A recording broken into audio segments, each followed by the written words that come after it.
Hi, good morning. This is Christine. It is Friday, April 10, 2015, and it's in the morning. I had a dream last night. I was probably like late teens, early 20s, maybe, age-wise. I had a white sundress on, but it was the one that's like a tube top dress. It had the elastic over your chest area, but it didn't have any spaghetti straps, and it didn't have sleeves or anything. It was just the elastic was over your chest, and then the dress was really long. It went down to my ankles, and it had red. It was a white dress. It had red cloth roses, just tiny ones that were glued on or sewn on. You know, when you go to a craft store, you can get a bag of those little miniature fabric roses. They were red roses with green leaves, and they were just small ones that were sewn maybe around the bottom of the dress. It wasn't all over the dress. It was maybe in a line about where my shin was, so it was about 1/4 up from the bottom of the dress. And I got in a car, and it actually ended up being a brown station wagon, from the 1970s. And my parents actually did have a brown station wagon in the 1970s. And I just felt like going for a drive, and didn't have a clue where I was going, but I just got in the car and started driving, and wherever it took me, and I ended up in Toronto, Canada. Now, we have family friends in Toronto, Canada that I grew up with. I live in Ohio, and I grew up in Ohio, but every summer we would go visit our family friends in Toronto and then come back. So, it wasn't really something new for me to end up in Toronto. And I ended up at my cousin's house. They're family friends. They're not blood relatives, but because both dads knew each other before either of them got married, they've known me my whole life. So the two boys call my parents aunt and uncle, and I call the two boys' parents aunt and uncle, and we consider ourselves cousins, but we're not blood relatives. Anyway, I ended up at his house. Nobody was there. It was spring in Ohio, but there was snow when I pulled into the driveway in Toronto, in Canada. And they're not that far. They're no further up north, but they're not that far vertically from us. So it was a little strange that they would have snow and we would have spring, because they were just a little farther north. It's actually a 5-hour drive north. But anyway, the house was empty, and it's my aunt and uncle were gone. And in real life, my aunt moved up north. She left the house to the boys, and then my uncle has since passed away. That's in real life. But I knew that the house was vacant. That my aunt and uncle weren't there, and I knew that the boys weren't there. The younger boy, he wasn't really in the picture in my dream, but the older boy, who was my age, because the younger boy is a year younger than my sister, and the older boy is my age. I had a feeling that he might come back to the house. So I got out of the car, out of the brown 70s station wagon, and just started walking around. There was a guy who came up to me. He was a black guy, but he had light skin. It was more tan, Polynesian tan, brown kind of skin. And he had a beige outfit on, a beige vest, or not vest, blazer, and a cream sweater. And It felt almost like he was like a guide or something. Guide. And I got out of the car and I felt like I had no energy. It wasn't from driving, it was just from life beating me up. It was almost like a feeling where I didn't want to live anymore.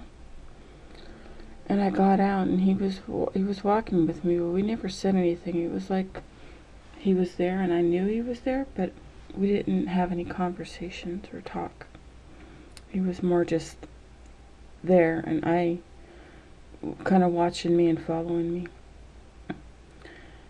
And I was wondering if my cousin was gonna come back, like maybe he would be at work and he would just automatically show up somehow and be home, so I wouldn't have to stay out in the cold snow, for hours on end. I was hoping somebody would come back to the house. And I ended up laying down in the grass in the front yard in the snow. Keep in mind I've got this white dress on, so it's not really keeping me warm. But I laid down and I just looked up at the sky. I was like, my body was there, but it wasn't reacting or responding. Almost like a coma state. But my mind and my spirit knew that I was there. I was active. It knew everything that was going on around me. It knew that guy with the tan blazer, or the beige blazer, the beige blazer. It knew that he was there, and he was saying, Christine, wake up. You can't give up. You can't fall asleep. And he went and made a little snowball out of the snow that was next to me, and he was going to drop it on my forehead, like where that third eye is. And I didn't move. My body didn't move or flinch. My spirit almost wanted to turn away because I really didn't want a snowball smacked in my face. But I stayed there, and he held it over my head, but he didn't drop it on me, where I would go splat and I'd have snow all over my face. He didn't do that. And then my cousin showed up. No, my cousin is not in the military, but this guy who showed up had a red overcoat on, almost like Civil War, which would be actually 1800s. Like a Civil War jacket, as if he had come back from like the Royal Canadian Mounties or police or something like that. He was uniformed, and he did come to the house. It's like he got off work, but somehow he also kind of knew that I was there. So he showed up, and he let me go first. I obviously got up off the ground. He let me go first, and I went to open up the door, and the door was already open. It was unlocked, so the door had never been locked in the first place. So I could have actually gone in the house even with him not being there, because the door was already open. It was never locked. So we walked in, but instead of it being the house, now we're upstairs in my sister's bedroom back in my Ohio house. Except I only know it's my sister's bedroom because I recognize her wallpaper, but nothing else in the room looks like her bedroom. And there's a twin-size bed on the left side of the room, and there's a twin-size bed on the right side of the room. And then there's the door that goes into the room, which is in front of the right side of the bedroom bed. So I come in and I lay down on the bed on the right side of the room by the door, and he comes in and he lays. At first he sits down next to me and he's talking to me, almost like how my mom would talk to me. Like when I was sad or depressed or something was going on in my life in my teenage years, she'd sit on the side of the bed and ask me about it, and she'd just let me talk. And if there was a need, then she would, walk me through it or help me resolve it or just encourage me.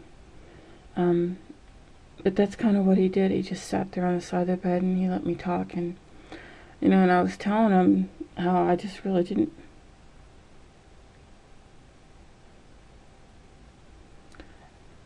feel like I wanted to live anymore.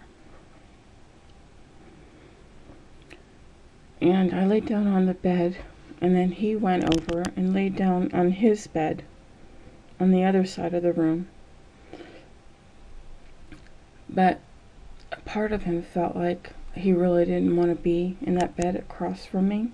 So he got up and came over and laid down in the bed next to me. He was on the right side of the twin-size bed by the wall, and I was on the left side of the twin-size bed where you would get out of the bed.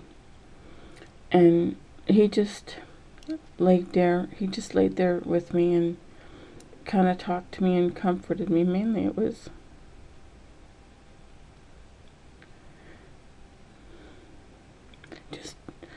just being there.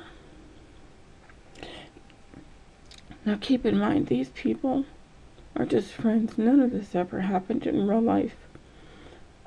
He and I never had a crush on each other. We were like brother and sister and cousins. Nothing else. I'm wondering if this is God, but he's just showing up in the form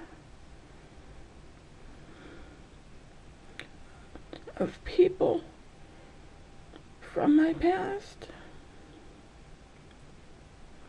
People in my life. I'm going to try not to cry. So I was thinking to turn the light off and just go to bed, you know, and he could just hold me still.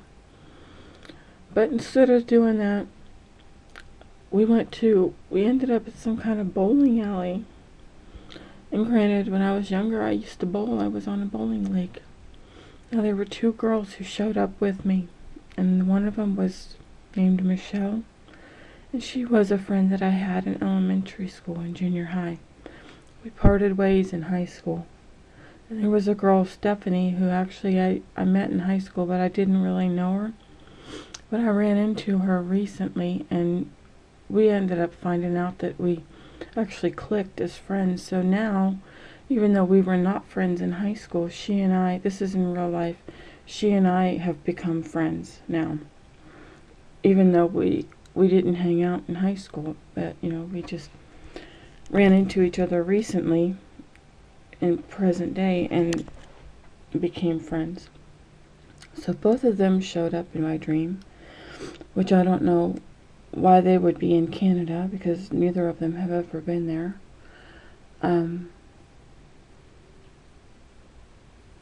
I was sitting on a chair, and now the bowling alley, it felt more like a hall, like I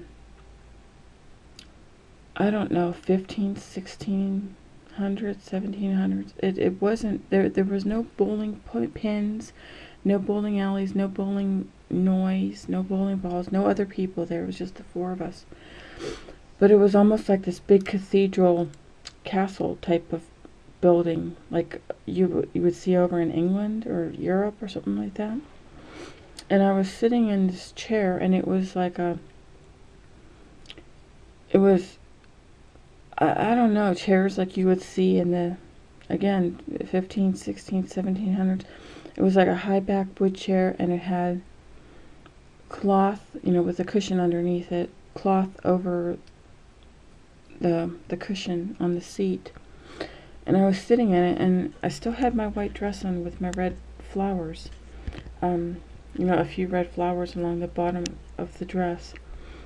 And my cousin, the boy cousin, was sitting next to me, and then the two girls were behind me. Stephanie was behind me in her own chair to my left, and Michelle was sitting behind me to my right in her own chair. And then I was sitting in the front, and my cousin was sitting next to me in a chair next to me. And I was telling him to look at me, look at what I look like, because my legs, I looked like dirty and kind of worn out, and my arms had markings on them like scars. And I looked at my left hand, and it had not like scabies looking, but my skin was all like rash, and it was dry and like peeling off. And I mean, the scabby part was like underneath my knuckles, between my middle and my ring finger. And I was embarrassed. My skin was kind of white and pasty looking. I was embarrassed to show him, but I was like, look at me. I mean, I've been in a dungeon and in a prison for all these years, and they didn't take care of me. Nobody took. I didn't get taken care of. And look at what I look like. Because any beauty I might have had is gone. And he was nice about it.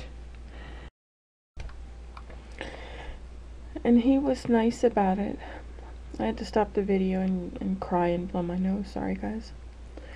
He was nice about it, though, but he put his hand on my legs, like the shin part of my legs, and he just ran his hands up and down it, almost like to let me know that he's not afraid to touch me. Kind of like Jesus not touching not being afraid to touch lepers, but instead he would heal them, versus everyone else was, trying to stay away from them. I mean, that leprosy was not what I had in this dream, but he ran his hands up and down my leg as if to touch me, to say that he's not afraid to touch me, even though I look a mess. And then he did the same thing with my arms. He wasn't afraid to touch over the scabs or anything. And when I had showed him my hand, I took my hand away, and he just held it. And then he also got off the chair and got on his knees, and he took my feet, which had no shoes or socks on, and he took my feet and started giving me a foot massage. And he was telling me and showing me, that he's not, even though I look a mess, he's not afraid to touch me. So then, this dream is like all over the place. I go to some other place. I think I'm walking outside. And I run some kind of errand. I don't know. But again, outside, it doesn't look like Toronto, Canada. It looks like the 17 or 1800s. I mean, I'm dressed in... It's the white dress still, but it's like cowboys and Indians type of environment. I run my errand, I come back into this building, sort of cathedral, like old, I don't want to say old looking church, but it was just, an old building. Excuse me. And I get a text on my phone from Michelle, who's still sitting in the chair to the right of and behind my chair, which I don't know why she texted me, because she was sitting right there. But neither of the girls spoke to me. She only communicated through text. Neither of them ever spoke to me verbally. Only my boy cousin spoke to me verbally. Now, I knew it was about 12:30 in the afternoon, and I knew that it was nice weather and the sun was shining. It was a clear day outside. And the text I got from Michelle was asking me if I was about ready to go. And her text just confirmed to me in my own head, because I had already been thinking that, if I was going to make this 5-hour trip back to Ohio, I should probably leave during the daytime, because I really don't want to drive at night. And I was thinking that, and then when she texted me, that was like a confirmation that, yeah, I knew it was time for me or us to go. I was assuming that Stephanie and Michelle would be coming with me, because they're both from Ohio too, and we would all just head back down in my parents' brown station wagon from the 1970s. And it was getting close to 10 till 1 is what the clock said, 10 till 1 because about 20 minutes had passed in the afternoon, and I found myself at a lakeside.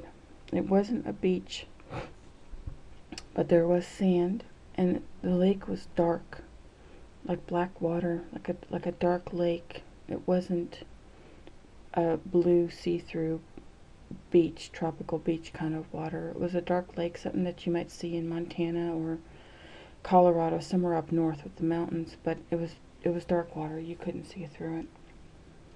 And I was standing there at the shore of the beach, and all of a sudden people started coming out of the water. But they weren't flesh people, they were spirit people. And they had like a white aura light around them, almost like they were spirits. But inside of that white bubble of light was what they looked like when they either died or were young. Older people, it was like, I think you could choose how you wanted to come back, but you didn't have to stay that way. There were young parents, there were middle-aged, there were elderly, there were children, and they would just start coming out of the water, like lifting up out of the water, and then they would almost walk on the water and come on shore. And then once they got on shore, they just continued to walk to wherever the destination was. And now I was back at the cathedral church again, and two of those spirits came walking into the church. One looked exactly like Michelle, and the other one looked exactly like Stephanie. Now keep in mind, those two girls were sitting there, and neither of them ever spoke to me. Michelle only texted me, that was it. Which is unusual, because even in the 70s you didn't have text phones, let alone in the 1700s or wherever this was. But those two spirits, they came walking into the church, and they came over and sat down in the chair where the physical body was of Stephanie and Michelle. So Michelle's spirit that looked exactly like her body came and sat down in the chair, and it was like this snap or this pop where the two pieces linked together, her body and her spirit linked together, and all of a sudden she came to life, and she got out of her chair, and she was like happy and jumping for joy, and she just had happiness in her. And the same thing happened to Stephanie. The spirit girl came and sat down in the chair with her physical body, and the two snapped or popped together. And it's like she came to life also, kind of like that Pinocchio analogy again, you know, where the wooden boy, he comes to life. Well, these two, they came to life. And I was standing, I was not sitting in the chair. My boy cousin was still sitting in his chair, but I had gotten out of my chair, and I was standing there, and I was starting to think, uh-oh, you know, why hasn't my spirit come and popped into me? And then I looked at my chair, and my boy cousin tapped his hand on the seat of my chair as if to beckon me to come over here and come sit down by me. Excuse me, come sit down in your chair. So I went and sat down, because I thought, well, maybe my spirit sat down in my chair, but I wasn't physically sitting there, so I missed my opportunity. So I went and sat down in my chair, but I didn't feel anything.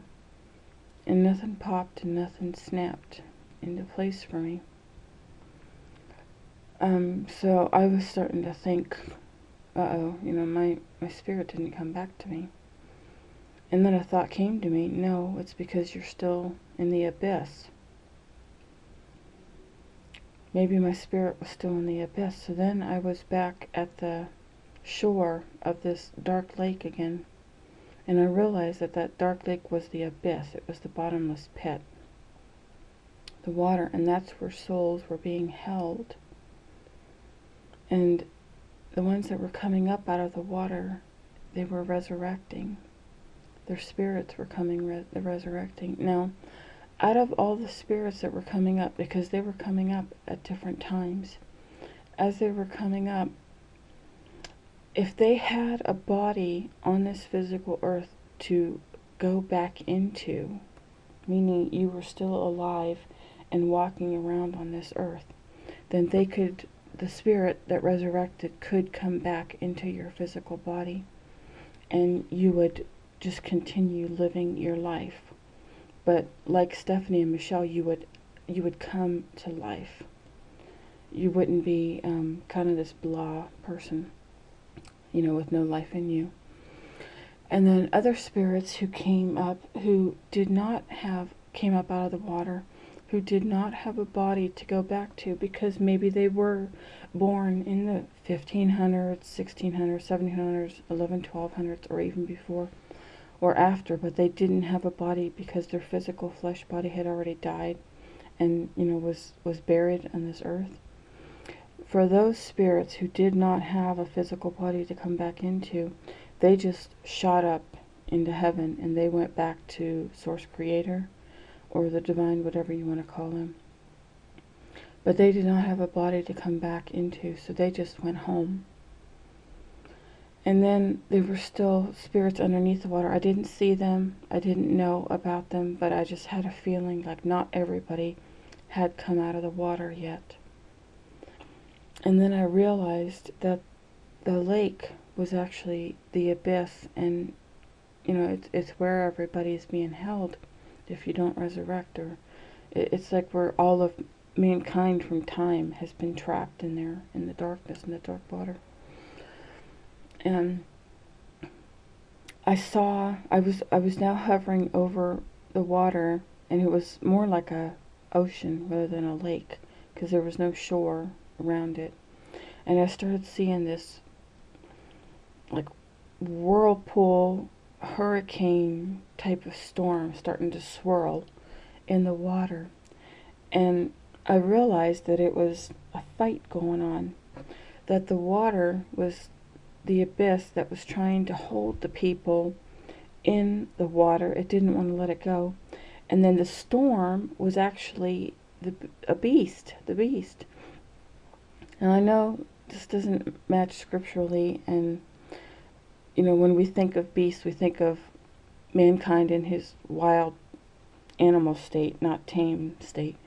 But in this case, the beast was fighting the abyss, and the beast actually was a defending animal who was trying to shield the souls from being imprisoned in this dark water.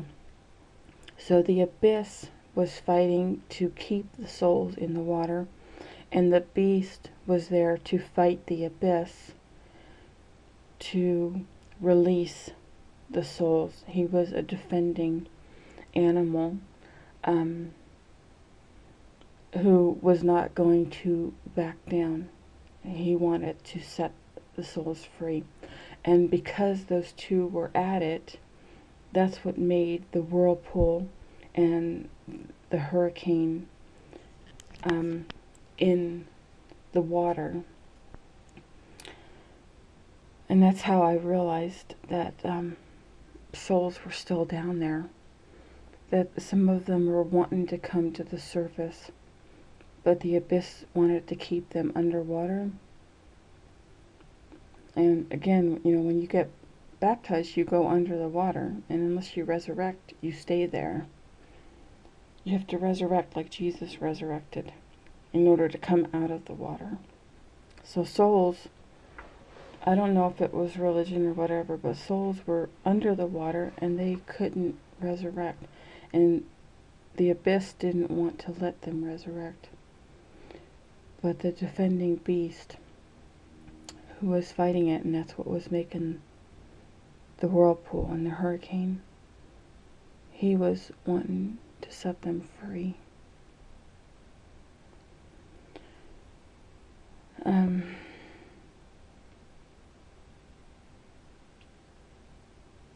I think I did get back into the car, and I think I did drive back home in my parents' brown station wagon from the 1970s. I did make it home. I don't know. I'm assuming that Michelle and Stephanie came with me. But then I woke up and that's all. So I figured I'd share it with you. I had another dream earlier this week. I'll have to see if I want to share it or not. Okay, guys. Have a great day. Take care. God bless. I'll talk to you again soon. Bye-bye.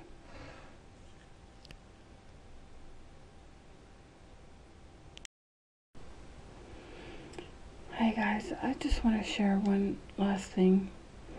I get emails, like morning emails from this lady who is very inspiring, like gets messages or whatever. Anyway, I just read what she sent everybody on her newsletter this morning. It says, "It is time to awaken to greater awareness, discernment, and higher purpose. You cannot move to this new spiritual level when you are still half asleep. I am calling you to come up here. Quiet your soul and feel the moving of my spirit. Hear the sound of my voice and follow my leading. You are on the threshold of a great awakening, says the Lord. Be sensitive." And then underneath it is a verse, Ephesians 5:14. "Therefore he says, awake, you who sleep. Arise from the dead, and Christ will give you light." So that's the message I got from her this morning. And when she wrote, when you move to the spiritual level, when you can't move to it when you are still half asleep. What came to me is in Toronto when I was laying down in the snow in my dream. My spirit was awake, but my body was like in a coma. It was half asleep.